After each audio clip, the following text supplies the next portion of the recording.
In the harsh fluorescent glow of Greenfield Market, 23-year-old Alex Thompson adjusted his frayed name tag. With dark circles under his hazel eyes, he looked older than his years, weighed down by sleepless nights and the burden of financial worries.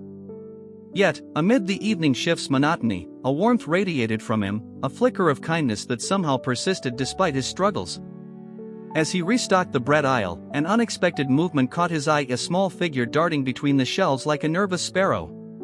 He pretended to adjust the price tags while discreetly observing a girl, no older than 12, lingering near the day-old bread section. Her thin jacket offered little protection against the February chill, and her shoes were barely held together by duct tape.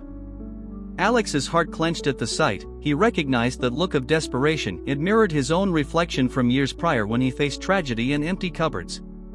The girl reached for a loaf of bread, hesitating between hunger and her conscience.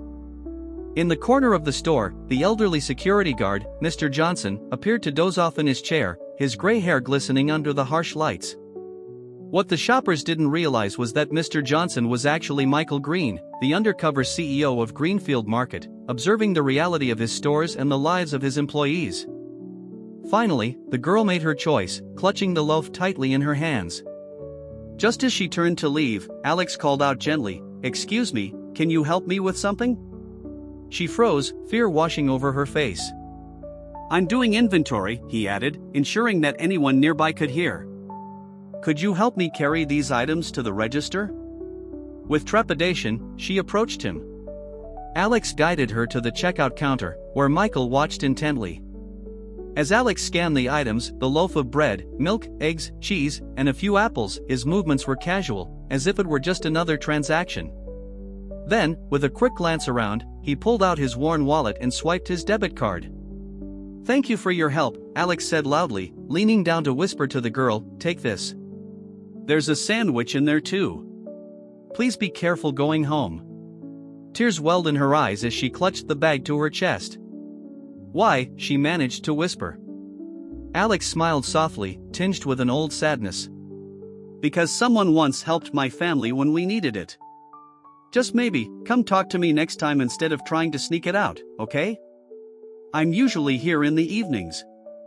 "I'm Lily," she whispered back, her voice barely audible, before hurrying out, the automatic doors whooshing closed behind her. Michael Green had seen enough employee theft and apathy in his undercover visits to last a lifetime, but this was different. He observed as Alex returned to his restocking duties, a calm demeanor masking the tension of the moment. That night, he dug into Alex's personnel file and discovered more about the young man's life: 3 years of service, multiple Employee of the Month awards, and a note in his application stating he was seeking work to support his mother's medical treatment and help put his sister through school. Alex's father had passed away from a long illness, leaving the family with mounting medical bills. Michael felt a pang of empathy. He recognized the weight of responsibility Alex carried. In a world where most people looked out only for themselves, here was someone who gave from his own poverty, risking his job to help a stranger. Days went by, and Alex continued to extend kindness to customers, often facing reprimands from Mr. Davis, the store manager, who viewed Alex's actions as violations of policy.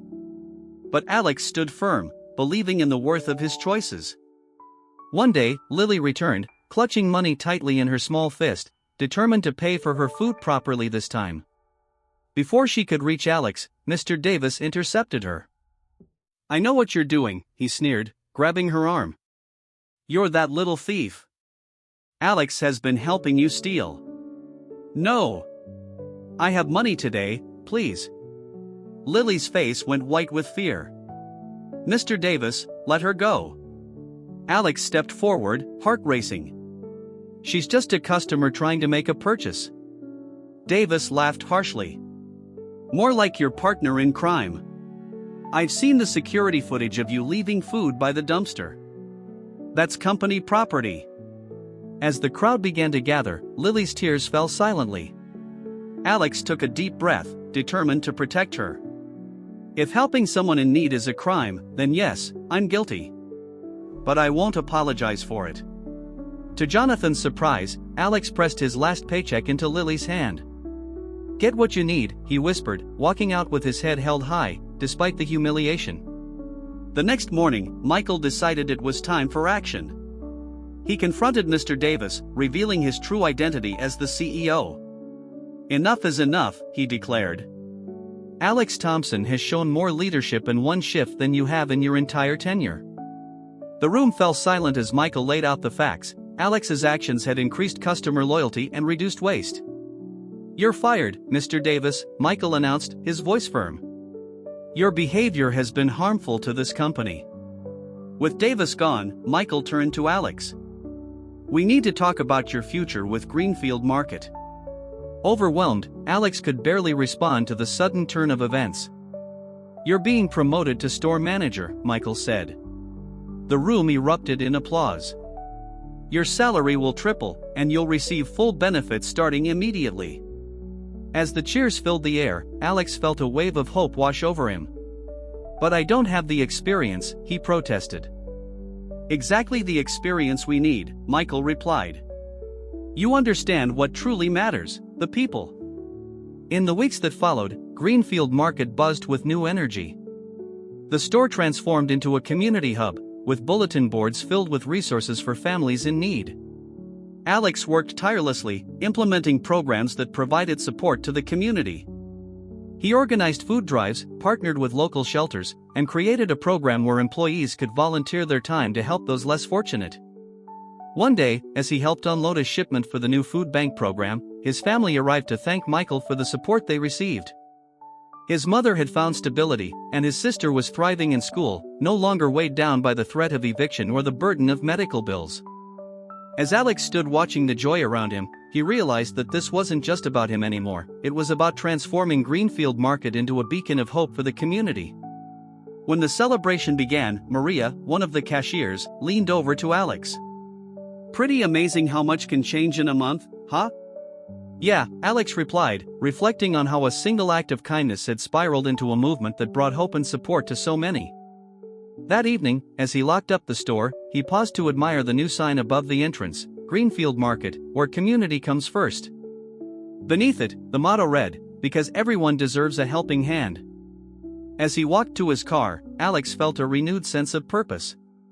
He had witnessed firsthand how compassion could change lives. Tomorrow would bring new challenges, but he was ready for it all. He knew that every great story starts somewhere, often in the most unexpected places, like a grocery store where one young man's kindness had the power to change everything. As weeks turned into months, the ripple effects of Alex's leadership began to resonate throughout the community. The food bank program flourished, providing thousands of meals to families in need. Local businesses began to partner with Greenfield Market, donating excess inventory and helping to expand the reach of the community initiatives. One day, while Alex was organizing a community event in the store's parking lot, he spotted Lily again. This time, she was not alone. She stood beside her mother, who looked healthier and happier than when he had first met them. They approached Alex, and Lily's mother, with tears in her eyes, expressed her gratitude. "Thank you for everything you've done for us," she said, her voice thick with emotion. "You've changed our lives." Alex felt a wave of warmth wash over him. "I'm just glad I could help," he replied, humbled by her words. Lily beamed up at him. "I'm doing better in school now, and Mom has a job. We're okay." In that moment, Alex realized the true impact of his small act of kindness. It had not only changed Lily's life but had created a ripple effect, inspiring others to give back and support one another. As the sun set on another successful event, Alex sat down with Michael, reflecting on the journey they had both taken. "I never imagined how much we could accomplish by simply caring for our community," he said. Michael nodded, a proud smile on his face. "You've shown me that true leadership is about making connections and understanding the needs of those around you. It's about creating a culture of compassion and support." With renewed determination, they began planning for the future. Together, they envisioned a Greenfield Market that would not only be a grocery store but a community hub where people could come together, share stories, and support one another in times of need. As Alex locked up the store that night, he looked at the sign one last time, feeling grateful for the journey that had led him here. He knew that tomorrow would bring new challenges, new opportunities to help, and new chances to prove that success and compassion could go hand in hand. In the heart of the community, a simple grocery store had become a place of hope, And it all began with one young man's act of kindness. As Alex drove home under the starlit sky, he felt a sense of purpose that he had never known before. He was ready to face whatever came next, knowing that he was not just changing lives, he was building a community where everyone could thrive.